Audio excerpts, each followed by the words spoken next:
Yes, good morning students. 10th class की chemistry chapter first का ये टुडेज टॉपिक, जो आज का अपना टॉपिक होगा, दैट इज केमिकल रिएक्शन। क्या होगा? Chemical reaction.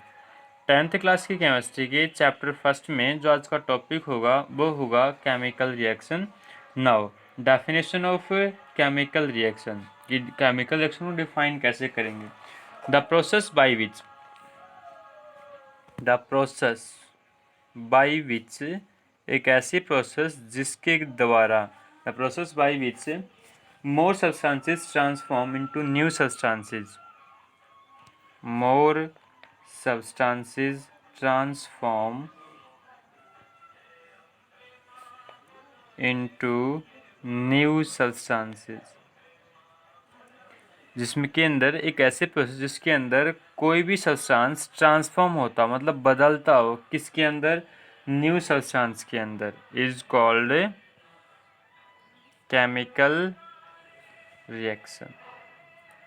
और अगर कोई भी न्यू सब्सटेंस बनेगा केमिकल रिएक्शन के अंदर, तो उस न्यू सब्सटेंस की जो केमिकल प्रॉपर्टीज होंगी, क्या होंगी? जो केमिकल प्रॉपर्टीज होंगी वो भी पहले वाले प्रोडक्ट रिएक्टेंट से क्या होंगे? डिफरेंट होंगी।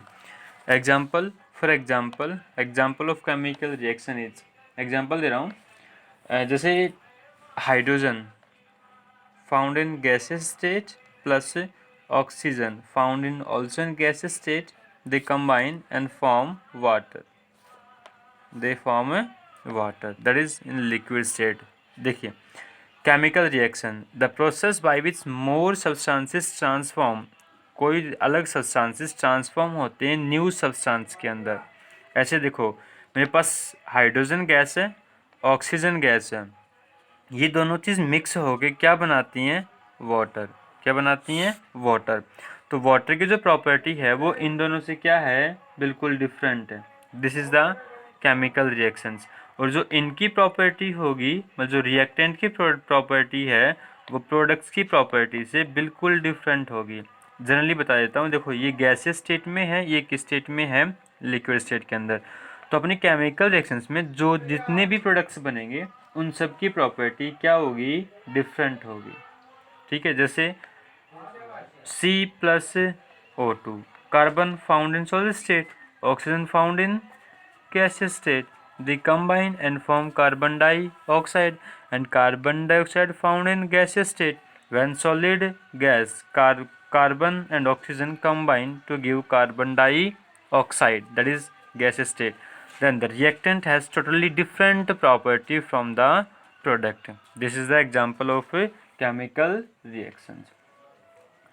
We can define the chemical reactions. On the basis of these properties, we can define the process in which the old bond breaks and new bonds are formed.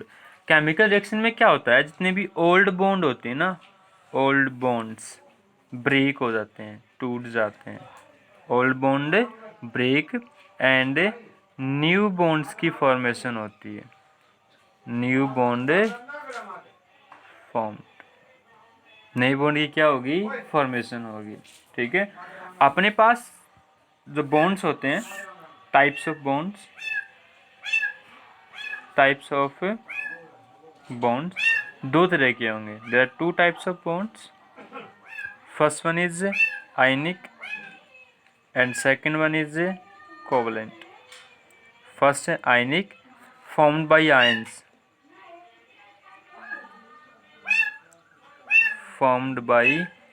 Ions, and these are found by mutual sharing of electron. Mutual sharing of electrons.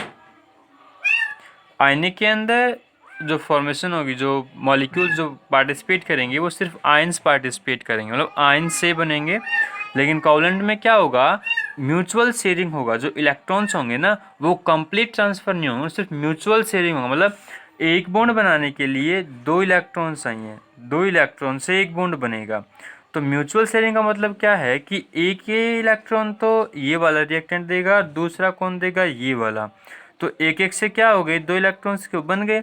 अब 2 electron से कितने bond बन सकते हैं, एक। That is called mutual sharing, that is called mutual sharing of electrons. Okay, next one is, अब यहाँ पे मैंने चीज़ पढ़ी तो अब एक क्वेश्चन राइज हुआ कि why do the substances take part in chemical reactions, कि मैंने केमिकल रिएक्शंस पढ़ाई तो मैं क्वेश्चन बनता है यहाँ पे कि केमिकल रिएक्शंस के अंदर सब्सटेंस पार्टिसिपेट क्यों करते हैं, क्यों टेक पार्ट करते हैं, क्यों भागीदारी दिखाते हैं। तो सीधा substances take part in chemical reactions, तो जो सब्सटेंस पार्टिसिपेट करेंगे उनकी कुछ प्रॉपर्टीज होंगी, ठीक है। तो फर्स्ट प्रॉपर्टी है कि why substances take part in chemical reaction, तो 2 रीजन्स होंगे उसके। फर्स्ट रीजन है to gain maximum stability, first कौन सा, टू गेन मैक्सिमम स्टेबिलिटी, क्या करने के लिए, मैक्सिमम स्टेबिलिटी गेन करने के लिए। The substances take part in chemical reaction to acquire the stable configuration that is 8 electrons in their valence shell. देखो कोई भी केमिकल रिएक्शन होगी तो केमिकल चेंजेस होंगे, मतलब इलेक्ट्रॉन की ट्रांसफरिंग होगी, आयनिक बॉन्ड होगा तो, ठीक है। आयनिक बॉन्ड मतलब complete transference of electron, complete transfer of electrons, electrons की कंप्लीट ट्रांसफरिंग होगी। तो देखो जैसे मेरे पास Na और Cl है, ठीक है, ये समझ रहा हूँ। टू गेन मैक्सिमम स्टेबिलिटी, मतलब मैक्सिमम स्टेबिलिटी कैसे आती है उसके अंदर, तो सोडियम 11 के ऊपर, सोडियम 11 के ऊपर इलेक्ट्रॉनिक कॉन्फ़िगरेशन 281, इसका 17 के ऊपर 287, ठीक है। तो इसके पास लास्ट सेल के अंदर अब मैक्सिमम स्टेबिलिटी तक कब होगी, जब वो ऑक्टेट रूल फॉलो करेगा, मतलब उसके वैलेंस सेल के अंदर 8 इलेक्ट्रॉन्स होंगे। कितने इलेक्ट्रॉन्स होंगे, 8 इलेक्ट्रॉन्स होंगे। इसके वैलेंस सेल में 1 इलेक्ट्रॉन है, इसके वैलेंस सेल में 7 इलेक्ट्रॉन्स है। तो ये क्या करेंगे, सोडियम के पास 1 इलेक्ट्रॉन एक्स्ट्रा है वो क्लोरीन को दे देगा। अब क्लोरीन को इलेक्ट्रॉन्स मिलते ही क्लोरीन के लास्ट वैलेंस सेल के अंदर 8 इलेक्ट्रॉन्स होंगे और इसके अंदर भी क्या हो गए, 8 इलेक्ट्रॉन्स। मतलब इसने इलेक्ट्रॉन डोनेट किया, सोडियम इलेक्ट्रॉन्स डोनेट किया है तो सोडियम आयन मतलब Na पॉजिटिव, क्लोरीन ने इलेक्ट्रॉन्स एक्सेप्ट किया है तो क्लोराइड आयन मतलब Cl नेगेटिव।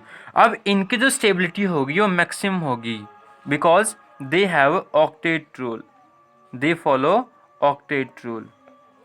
ऑक्टेट रूल मतलब जिसके वैलेंस सेल के अंदर 8 इलेक्ट्रॉन्स हो, इसके में भी 8 और इसके में भी 288, क्योंकि 1 इलेक्ट्रॉन इसने यहाँ दे दिया तो 7 ऑलरेडी थे, 1 ले लिया, 8 हो गए। इसने 1 इलेक्ट्रॉन्स वैलेंस सेल में 1 था, 1 इसने रिमूव कर दिया, कितने बचे, 8।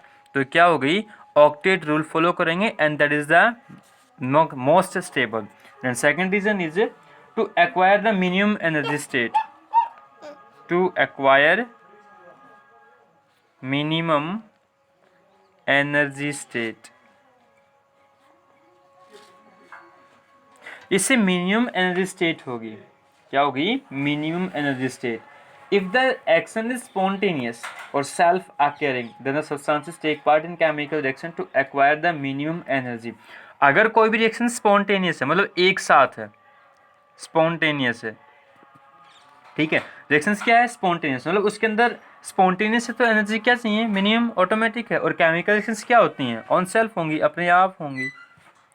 केमिकल रिएक्शंस कैसी होती हैं, अपने आप। तो जो रिएक्शन स्पॉन्टेनियस होंगी उनके लिए एनर्जी मिनिमम रिक्वायर्ड ही होती है, फैक्ट है, ठीक है। That is topic of chemical reactions. Okay, thank you.